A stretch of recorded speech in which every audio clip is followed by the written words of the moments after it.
So welcome to the GoEngineer and GoSaaS webinar for talking about customizations for the Agile PLM system. We're really glad you guys were able to join us. And we also have some longtime subject matter experts on the Agile space, both Keith Rust and Steve Jones that are joining us, so they can help field any questions that you guys want to enter in the question box as we go forward. And we're going to have an opening demo of a couple of kind of access control products that we find really useful for businesses. And then also talk about why businesses consider customizations and what is a PX. Also common use cases, different types of PX, and then we're going to have GoSaaS prepare and display an extended demo of a couple different common PXs.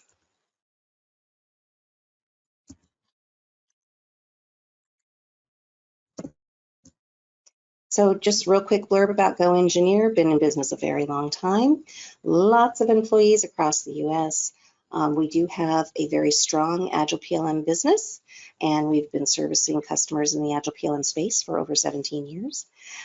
So you've probably seen us not only for the Agile space, but also for the SolidWorks space. We have a lot of customers that we support in the SolidWorks arena. And about GoSaaS, they are a GoEngineer partner, and they have many implementations in several markets that use PLM. They're headquartered in North America, but they have staff obviously in different areas that they utilize, and they have many experts, longtime Agile subject matter experts that consult as well as help develop the products. And they have very strong technical depth in their team. So we're really glad that they are able to join us today in presenting this webinar for you. So the first poll that we want to understand is, and we can pivot our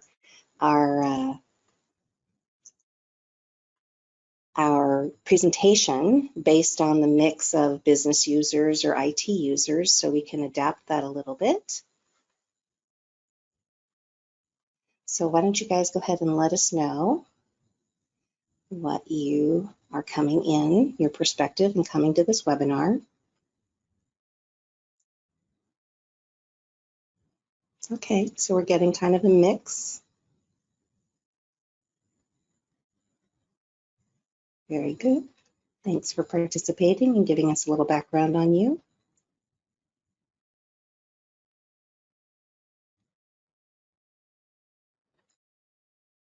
Okay.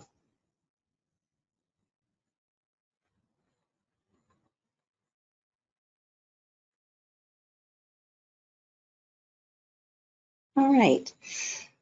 So we're going to go ahead and close this in a little bit here. It looks like we have a lot of developers participating, as well as a pretty good share between business users, as well as other people who just might be interested in this topic. So thanks for sharing that. So a little bit about me and my team. My name is Tina Murray. I'm a senior consultant at GoEngineer. Been with GoEngineer 18 years, and I work on implementations, customer requirements across many different product areas. So I will be speaking from the business standpoint, and Arif from the GoSaaS team will be speaking more to the technical standpoint. So right now we're going to go ahead and pass it off to to Steve Jones. We're going to have him show our opening demos. Here we go.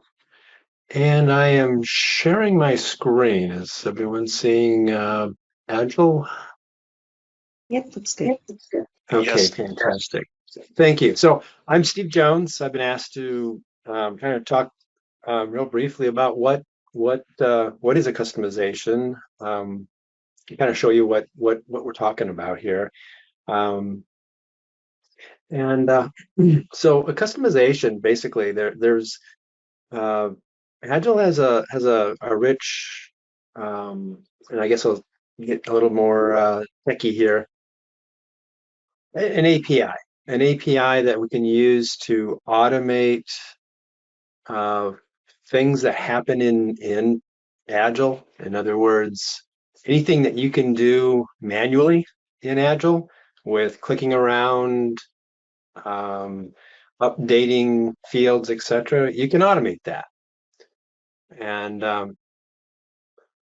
why would you want to do that? Well, because cut down on a lot of clicks. So let me show you what something like that might look like. One of the popular things that we see, hey, can you automate or make it easier to control access, partner access to my items and documents in Agile. I'm using the discovery privilege, but I don't want to be clicking into every item in that in my BOM structure. Can you automate? And a real popular one, push discovery or manage discovery, are give you an idea of kind of what are the things you can do. So here we have a part, and on this part there is a field called access control field. I'm going to update that field with, let's say, Zentek.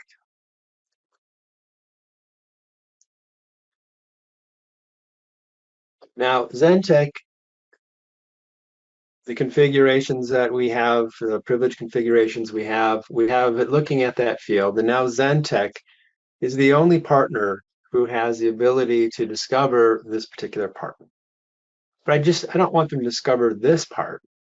I want them to discover its components too.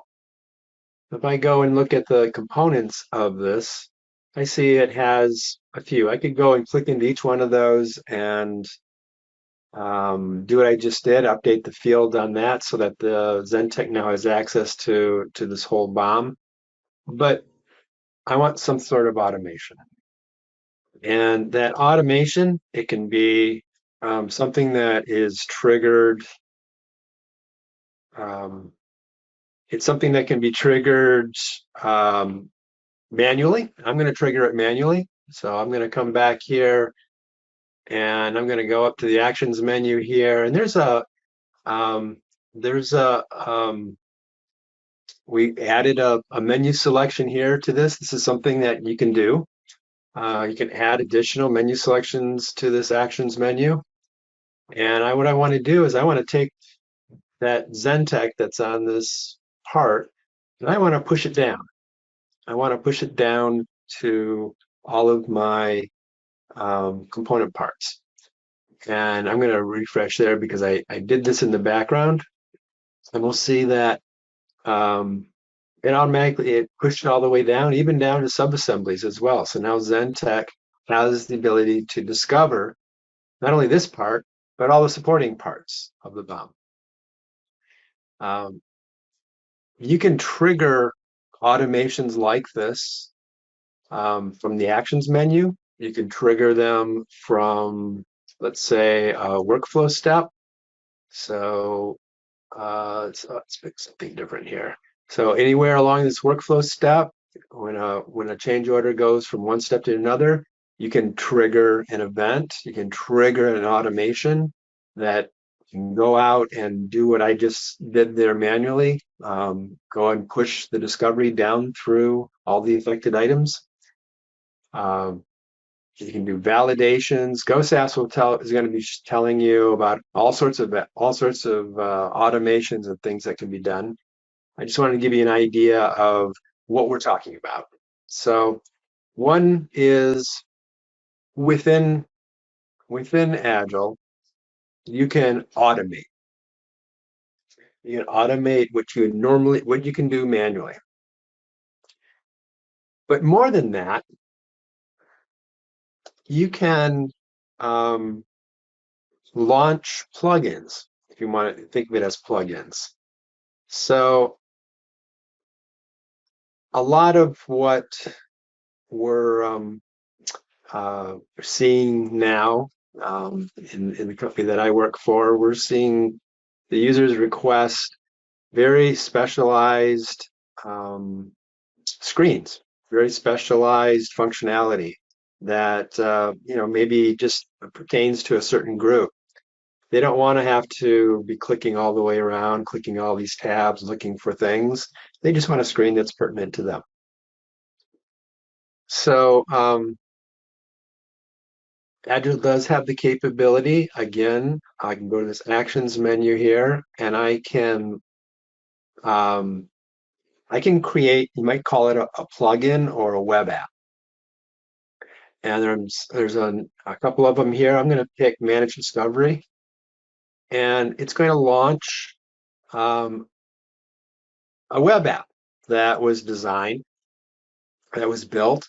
You can use any framework you want, Angular, React, Bootstrap, EXTJS. You build a web app, and you can launch that web app from Agile.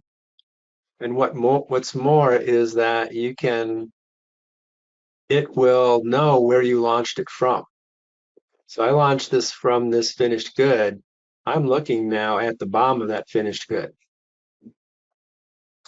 And you can build your app to do anything. This particular app is built to manage that discovery. Um, so we have, for instance, here we've got, Flextronics can see everything about this particular assembly, and it was like, oh, no, I guess they can't. There's this one item here that they don't actually have access to.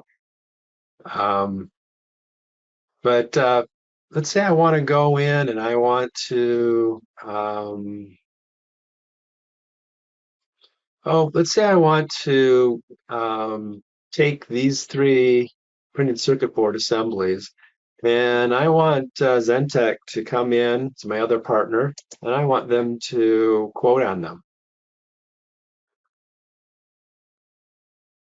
So I want to give them access to these printed circuit boards, and not just the assembly, but all the components and subcomponents and everything like that. So you can go in and just say, I want to add,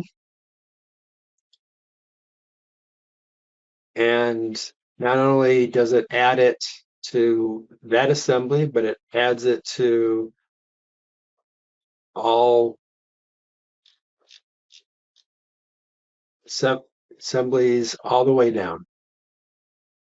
So this is just an idea of something that you can do. Um, we've created, where I work at, we've created applications like this for doing like uh, artwork labels for uh, label management. So an application that basically manages the building of the artwork that goes into packaging. And again, single purpose application. It's updating objects in Agile as it goes along. So they work side by side, and I can launch, any number of these web apps or whatever, or plugins, whatever you want to call. But the idea is that we're trying to make the user experience easier, less clicks, more focused on what they want to do, and they get a better experience, and they don't have to be traveling all over Agile pulling up objects. Hey, Steve, Everything's on one screen. Yep. there's one thing I was hoping you could show, and I think between the push discovery that you showed first and now managed discovery, managed discovery, for example, does something a little bit more sophisticated in that it's looking not only at the assembly that you have, but it can also do analysis. Yeah. So in the use case of removing an access control value, the math and the calculation that is doing if that's safe to do or not. Yes. So very good point. So what I showed earlier, with something that's interactive like this, it can be more meaningful to the user and they can make decisions. So for instance, if I do want to, like Tina was saying, I do want to remove, uh, I want to remove now Flextronics from there.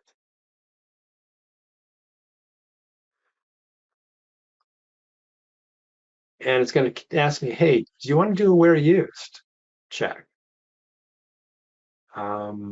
Why? Because if I remove, what if this particular item here is used on some other assembly, and Zentek is building that other assembly?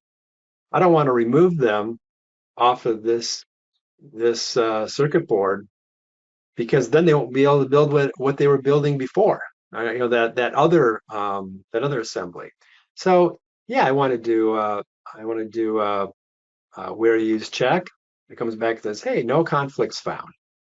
Why don't I do this? Why don't I expand that a little bit? See what happens if I try to remove Flextronics. So yeah, I want to do where use check, and it's, oh my gosh, it found 3 items used elsewhere, and that's one of them. So it opened up and expanded my what I was trying to update, and it's like, okay, you don't want to remove Flextronics from this item because it's used on a different assembly altogether, and Flextronics is still building that assembly. And likewise, there's a couple more. So your app can do, basically anything that you need it to do, however you want to build it. And uh, in this one, it will, if we take this further, we can have it omit the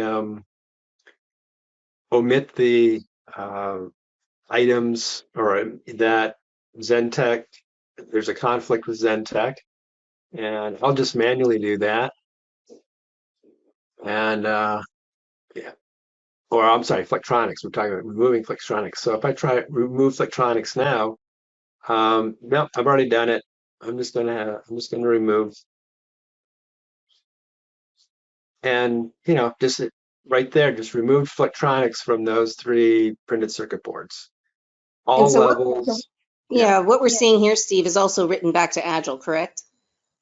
Yes. Yes. So, oh, you know what? I didn't even do that. But for instance, if these were change control fields, it would be updating the red lines on the change order. If you didn't have a change order, you hadn't start off a change order, you can create one right now, right here. And again, this back and forth, it's like a plugin. So not only did I launch it from Agile, it remembers where I launched from, has that information. And then likewise, any updates I do, red lines, things like this, it writes back to Agile. And I can come back here into Agile and see those red lines. So if Agile can't do all that you need it to do, no problem. You can create your own web app to do it. You can pull information from Agile. You can update information back into Agile. It can be launched from an item, a part. It can be launched from a change order with affected items. It can be launched just from the tools menu. There are several points at which you can launch a plugin or a web form. Several points which you can add automations. All of these automations, these plugins, the term that you'll hear used is process extensions. These extend the processes that are in Agile, whether it be through automation or through a web app plugin that basically launches. And you can do, like I said, anything that you need to in a web app. And even connect to other systems if you need to pull information from other systems and present a combination of that in your web app screen.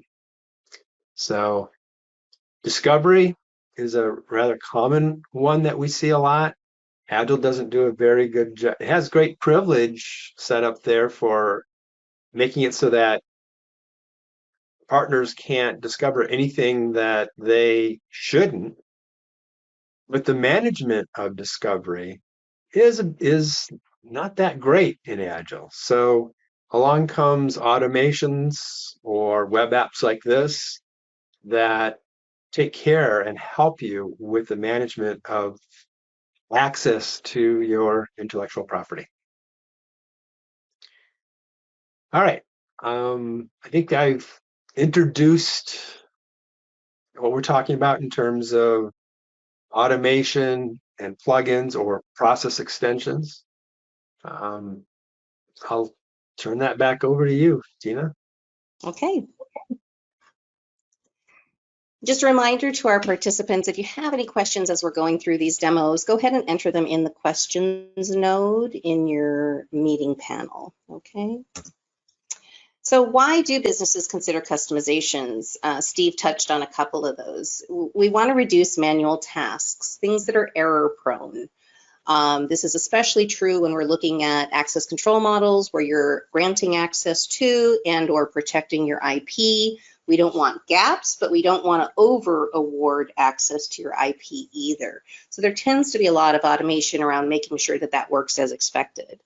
We also see a lot of requests about how to improve user efficiency, helping them fill in fields or make sure that things align, data verifications, other populations. Like Steve said, improving the user experience. We see a lot of, click-heavy applications that users want to, if it's not a decision that a human has to make, they'd like some automation to help populate required fields, for example. We also help support adherence to business processes. For example, life cycle adherence, right? That's a real common one we're seeing right now, is that if the child is prototype, it can't be on a production parent, for example. So we have, process extensions to help enforce those business processes. Also to help improve data integrity. To utilize our headcounts better, right? So we don't want to put a lot of manual tasks on our teams. We would like to have them be efficient and using their brain power to make decisions and do things that only humans can do, right? We would like to harvest data for business decisions, and sometimes that's very hard to put in a cohesive, collective way coming from Agile. So we see a lot of requests come through asking for combinations of data from disparate records, presenting it in either a scheduled report or a custom report so that users can really look at data across different aspects. And as Steve said, you can also pull in data from other systems. Also that driving risk of protecting your IP, that is a major driver for a lot of our customers. And as they mature in their usage of the Agile system, they want to bring in their partners. They want partners to be able to retrieve rather than pushing data after a release. And so how do we make sure that they only get to what they need to get to? And omissions are costly. If they're missing an item on their BOM, your product doesn't get built correctly, right?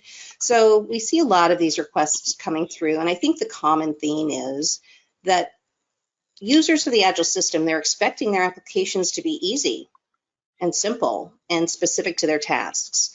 And I think that wasn't originally the case when Agile came on. Agile was, a huge improvement over legacy systems. But as Agile has progressed, users are using other applications that are much more tailored, have a better user interface experience. And so they're crossing over those expectations to Agile. And how do we meet that? And how do we keep our users happy and engaged in doing things efficiently? So that's kind of driving a lot of the requests for customizations that we're seeing, okay? So let's go ahead and talk about,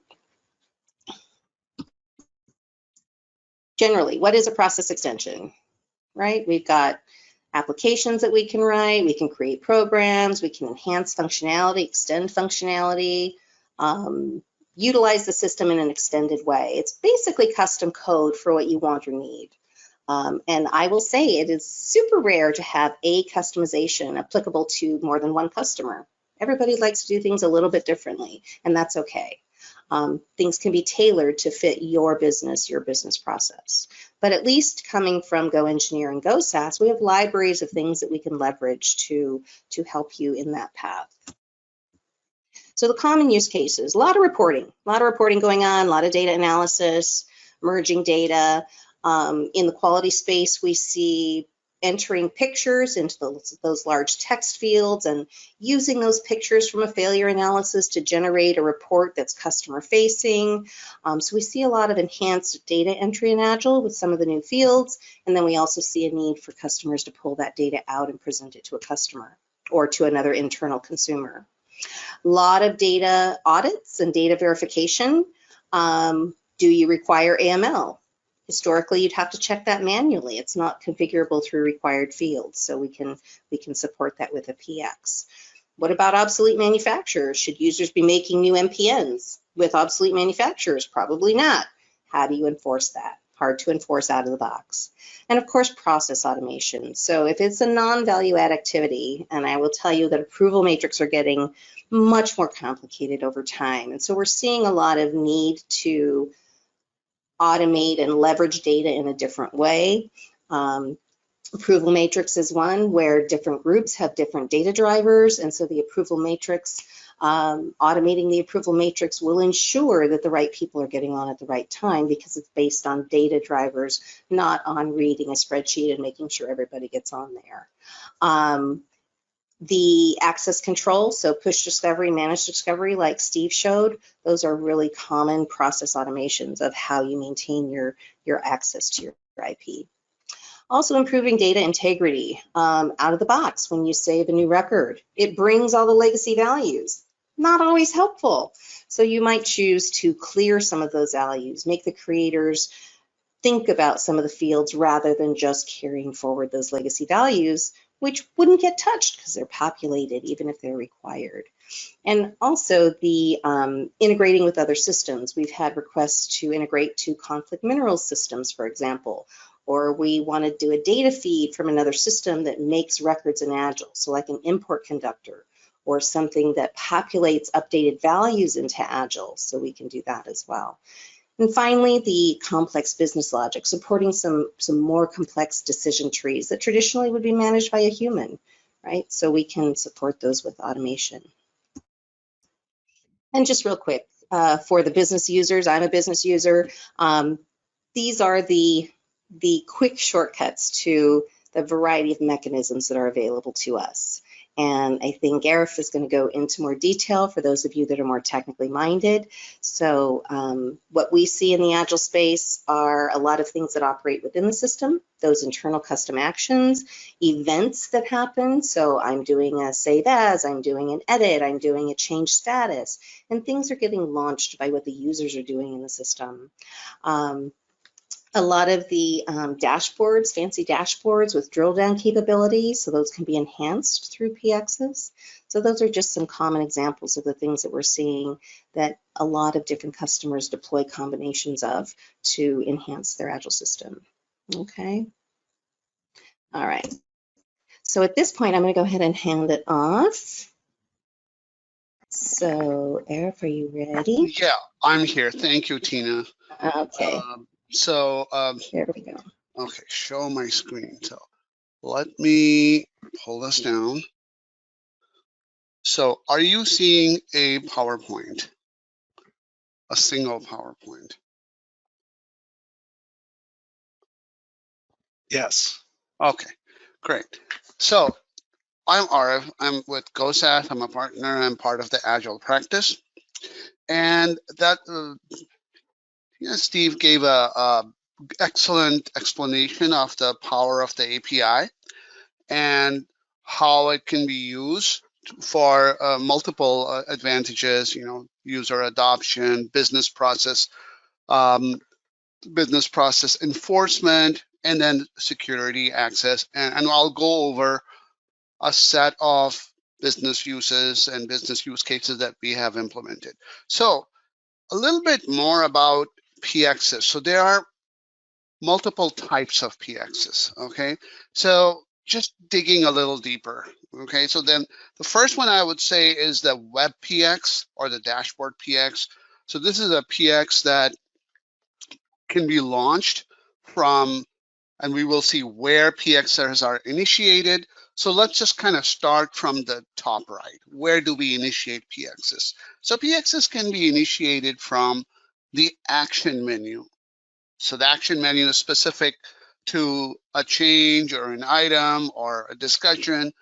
Whatever object you're on, you can initiate manually by clicking the action menu and starting a PX. And we saw that Steve demonstrate that. Okay, there are other places. So action menu is specific to the object you're viewing. So if you're viewing a project, the action menu PX will get that project and do some activity on that. Another place is a settings menu with the gear or whatever, if you're using a different theme. So over here, it's a global access. So this will not be against a specific object. It can be against many objects. A third place where you can trigger PX is workflow status. So when it's transitioning from submit to some approved status, maybe you want a PX that goes out, gathers approvers based on predefined business logic and assigns them. And that business logic could be based on product family, subclass type of a project, if it's a component or if it's an assembly, and what the life cycle is. However you want the logic to be, you can activate a PX in a workflow transition. Then there is the event framework. So there are predefined events in the system where your PX can be initiated or fired. Okay, so there are events like check-in, check-out, save. So you edit something on a part and save and fire a PX. And we will see an example of that in the demo. And then the dashboard can itself be a PX, and it would be a web PX, and we'll come back to the left-hand side. The dashboard would be a PX that generates HTML, and that HTML you can interact with or view in a rich screen. So let's go back to types of PXs. There's web PX that opens a browser screen or in a dashboard. There is internal action PX, which is silent. It goes and does some activity and gives you a response message. Okay, so when Steve pushed down the attribute, it did it silently. It was internal action, and then it displayed that it's asynchronously working in the background. Okay, and then there's and these work with an API. Okay, and we will talk about that. And it is web service extensions, and we'll talk about that in the API. Okay, so it's initiated with action settings, workflow transitions, a rich event framework, or a dashboard.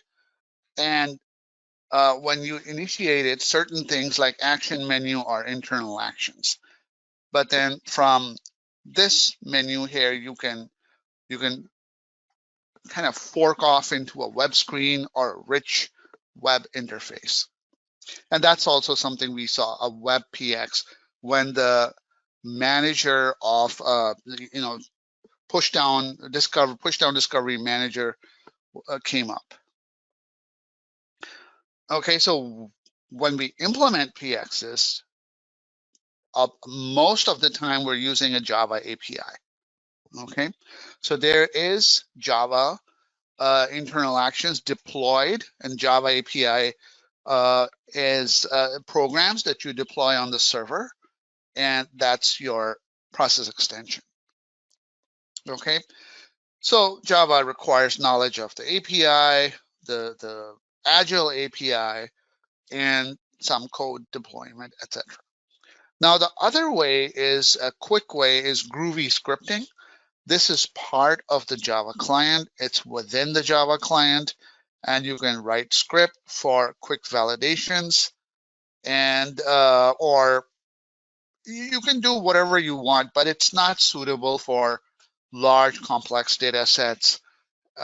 It's usable for quick rules and validations. And then you can expose your own web services.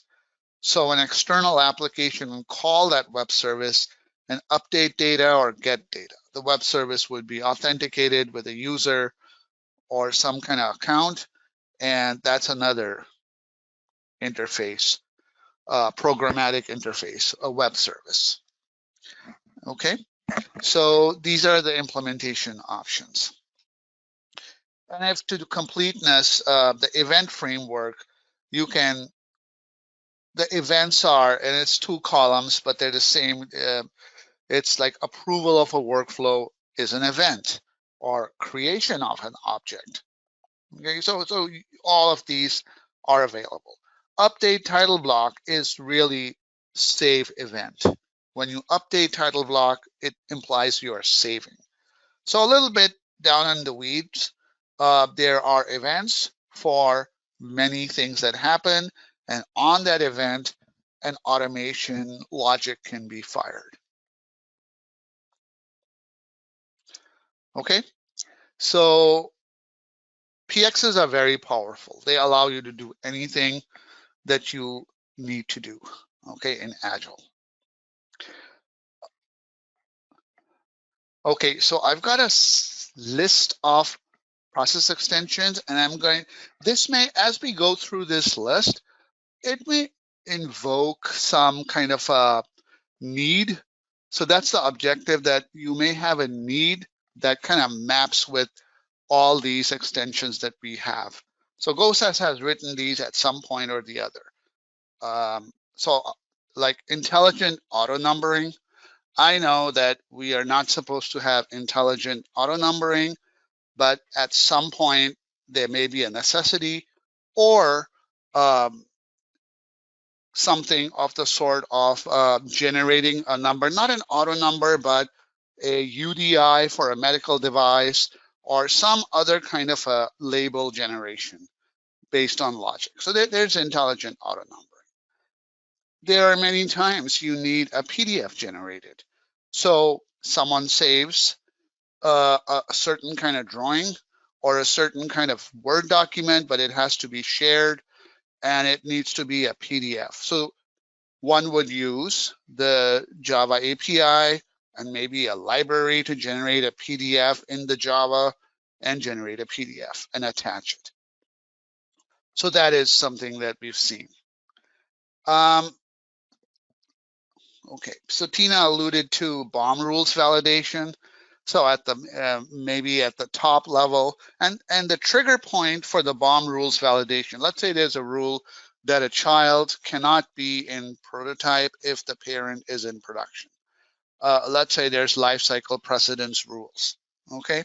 Or there's a rule that every component must have an AML, and that AML must be like an approved life cycle, or every AML must have a preferred. So you may have rules in the BOM and they need to be executed. So this would be a BOM rules validation. Now this could be executed at a change workflow event or an action manual menu that one drops down and executes for sanity checking. So this is sort of like a BOM sanity check. Okay. So I'm gonna go a little more quicker over the rest. So BOM generation via templates.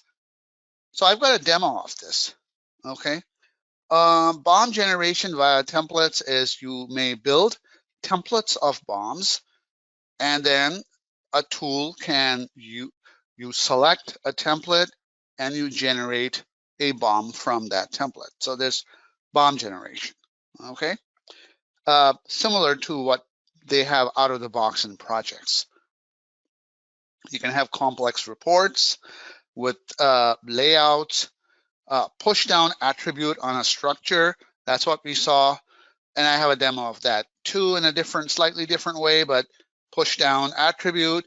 You can build data loaders. There was a question on this earlier. So there was a question on this. I answered it. Yeah, you can, if you have, you can write your own data loaders. that you will initiate from the, a web application that you initiate from the tools menu. You ask it questions, maybe a file. So something like change orders, you cannot use the import tool to update attributes. And let's say you have a security system you're building and you need some attribute populated. All the changes must have this control access attribute populated, one-time batch data load. Import doesn't do that, so this is one other use case for data loaders. Okay, document review reminder.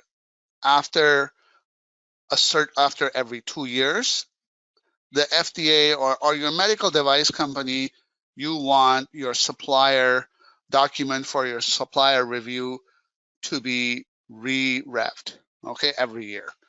So there might be reminders that are issued. Oracle Agile doesn't really do that, but you could have something that wakes up and checks everything and sends you email.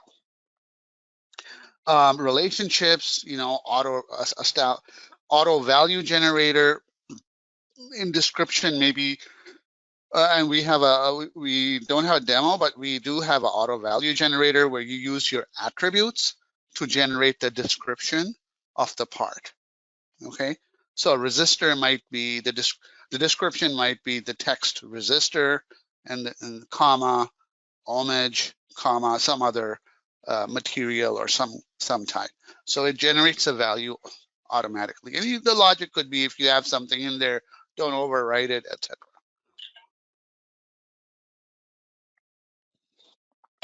Okay, so general validation, there's a demo of that.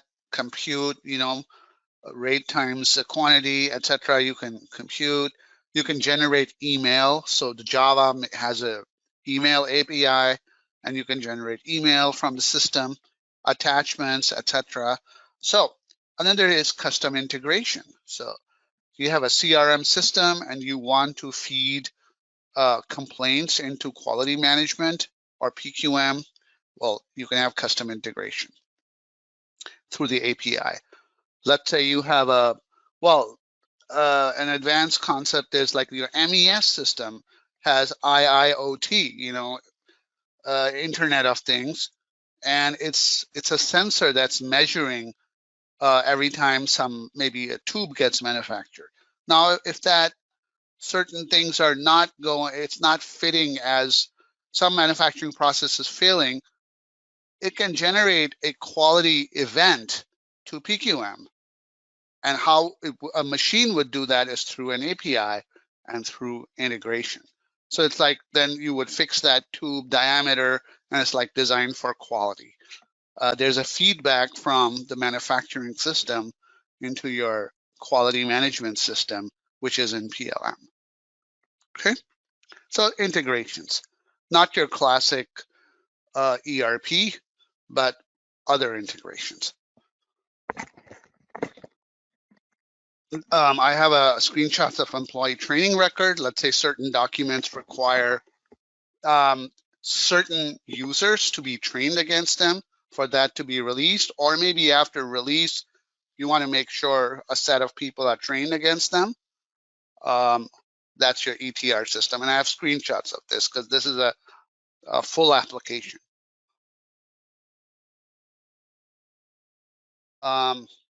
Pop-up help against attribute. I've got a screenshot. This is a whole application. Portal access. So a web application can talk in the back with Agile, or the portal can talk to any database that Agile may be exporting out data to. So portal is a different screen into Agile. You can have business processes you enforce, like process change notification and high tech, or end of life, and you may have a workflow, an ECR built against it, but you may want a rich user interface. Okay, and then these are like complete applications like digital thread dashboard.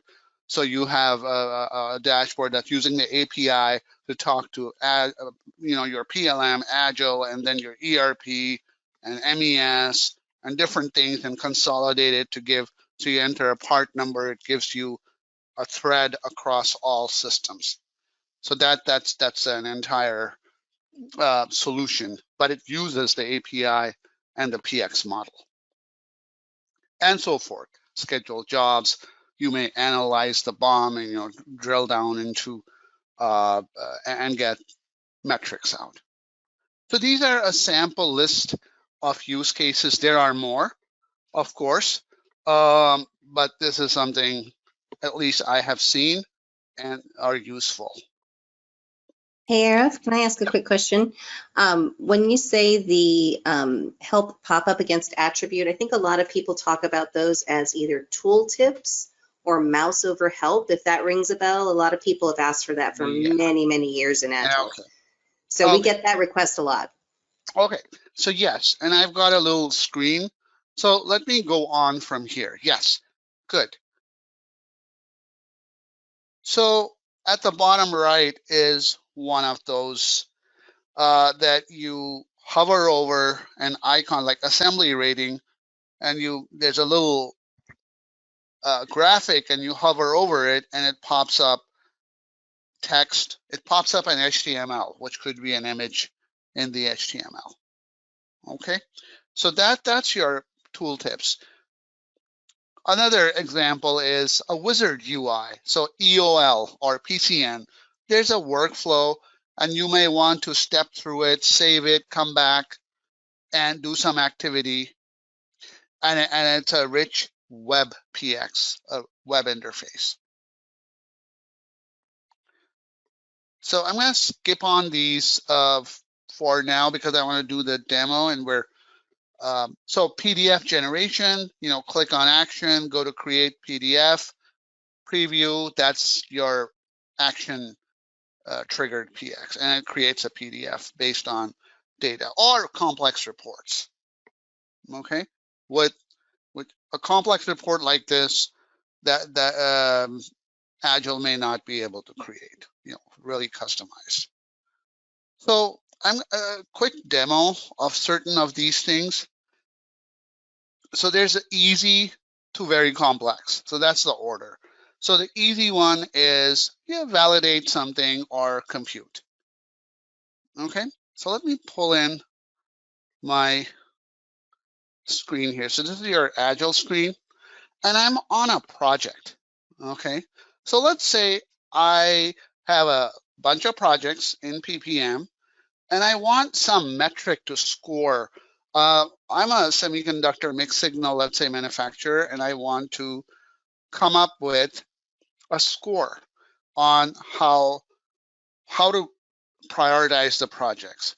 So in here, let's say I have some function that I've built that gives a project score, that take the revenue, multiply it by the gross margin, okay, and then select a market strategic fit. So it's a high tier customer, commercial potential, maybe it's medium, reasonable probability of success, time to market, it's a medium ramp, and technical effort, it's very low, simple or derivative.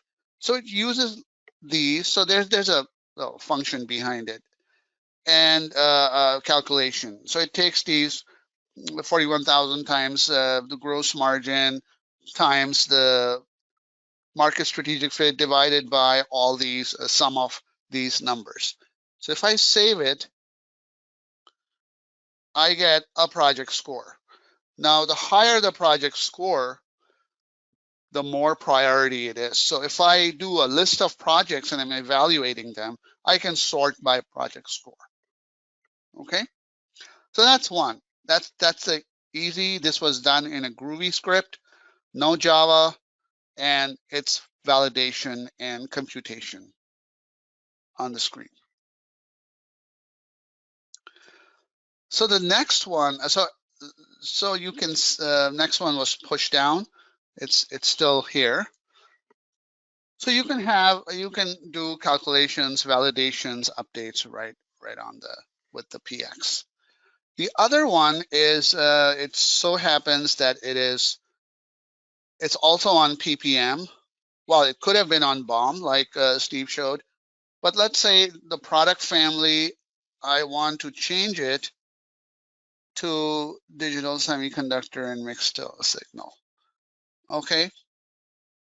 And when I save it, it says your changes have been saved. What it did is, and I push it on Navigator, all these items below, let's say cost model, will get that pushed down. Marine and it will get pushed down. Okay, so let me do it again. I think I didn't do it right. But you saw this demonstration earlier of push down. Oh, okay, I have to do this, sorry. So this is an action push down. It's not on save, so it's manual. It could have been on save if that event was chosen. So digital semi, if I go at anything below, I will find digital semi. So the attribute is pushed down.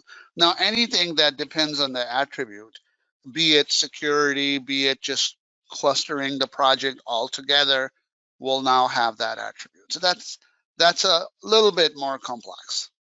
Okay. Now the third is BOM templates.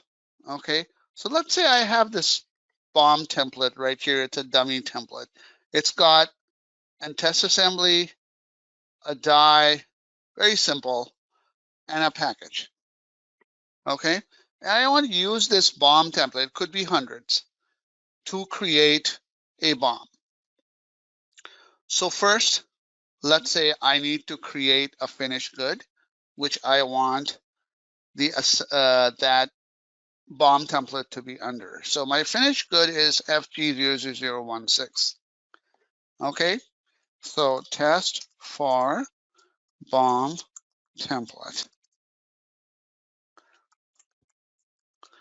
So what I would do is, well, I'll fill out all the attributes and save this top level. Now, there's no BOM down here, right? So I've got a process extension under action, create BOM, okay? So I go here and I look for templates, and it'll automatically know which are the templates if I start typing. And it found one of them. So FG002 is the template, and there's an attribute that marks what is a template, what is not. I load it. The template is loaded, and I can see the indentation. I can substitute this, not use the auto number, but a specific board that I already have. So I can do these substitutions here. And this is how it was made. Every customer, every client needs slightly different. Okay, so I'll just do the very straightforward case. Just leave everything there. Don't take anything out. And I say save. So it'll traverse this tree and it'll create a new under finished good 16. I can click this and it's going to 16. Hold on.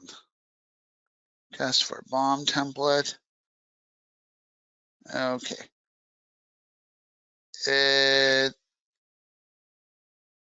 Arif, is it on your change? Oh yeah, it's on my change. It is created. I'm sorry, I blanked out there for a second. Thank you, Tina. So it created a change order, put it on the effect. It did a little more, okay? It created a change order. It put it on the change order, all of the changes, okay? So let me just kind of release it. So Arif, what I'm going to recommend, since we're running short on time, do you think we could transition back to the rest of our content? Would that be okay? Sure. Okay. So yeah, let's do that. Okay, so I'm going to take that back. Thanks. Yeah, just wanted to say it created a change and put it on the change so you could release it. Okay, so we're just going to do a quick poll here. And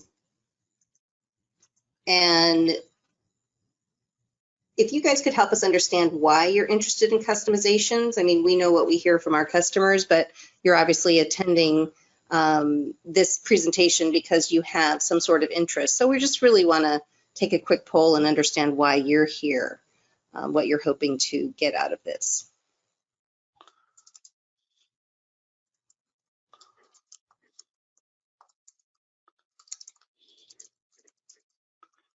So we'll let that run for about a minute. A lot of manual tasks, people wanting to do more with less, very common. A lot of click-heavy operations, that's definitely what we're hearing from new users. Okay, more robust data to make business decisions. I'm hearing a lot of analytic and data-driven decisions across our customers. So this is definitely reflective of what we're hearing from our customer base. So thanks for that.